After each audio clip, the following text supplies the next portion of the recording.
Я хотела процитировать Максима Глухова.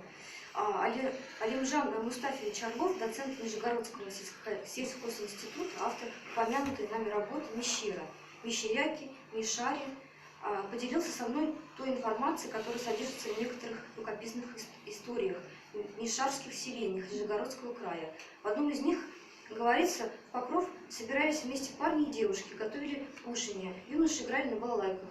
В местах гуляния они и ночевали. Юноши приезжали на гуляние верхом на конях. Кони привязывали к столбу. Эта традиция оставалась от служилых казаков.